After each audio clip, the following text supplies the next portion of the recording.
The grand old man of Arthurian lore, Geoffrey Ashe, began to study Arthur 50 years ago. And after decades of sifting through ancient evidence, he thinks he's got a pretty good idea of who Arthur was. He puts his money on a Dark Age ruler named Rio Thomas. This High King is our second candidate, and he has some serious credentials. He does quite a lot of the things Arthur is supposed to have done. Historical documents prove that he was around at the right time. But for Ashe, the critical element is Rio Thomas's famous expedition to what is now modern-day France.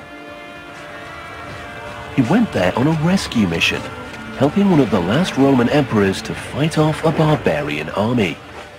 He brought this king over from Britain with a fair-sized army across the Channel, and they fought against the Goths. On the surface, this seems unimportant, but King Arthur supposedly did a fair bit of travelling abroad as well, and not just anywhere. Like Rio Thomas, he travelled to France. Rio Thomas's campaign ultimately ended in defeat, the result of a deadly betrayal. And much the same thing supposedly happened to King Arthur.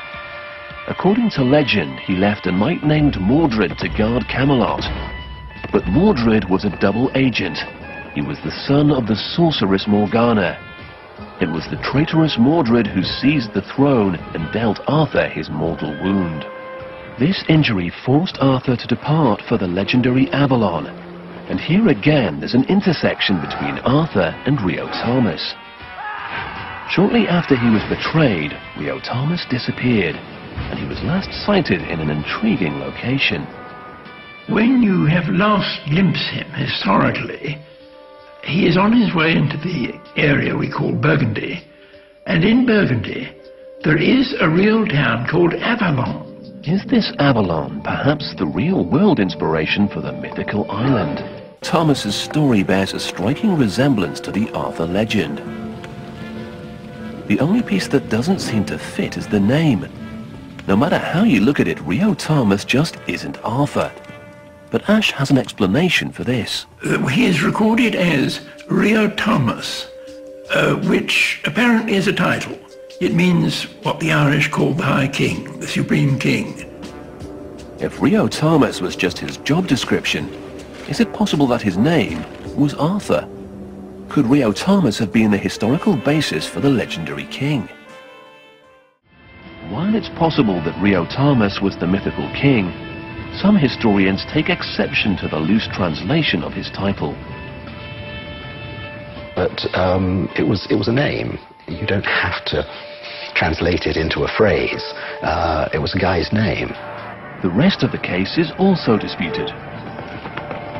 Rio Thomas was known for fighting barbarians alongside the Roman army, but Arthur wasn't. It's a curious choice. Who was British and who was doing some military deed, who could be seized upon and turned into Arthur. I mean, it's fantasy. In fact, it's unclear that Rio Thomas was even from Britain. Some people think that it's likely he was in France not because he was on a campaign, but because he lived there. Which, given the fact that he's going all the way to central France, in some ways seems more likely.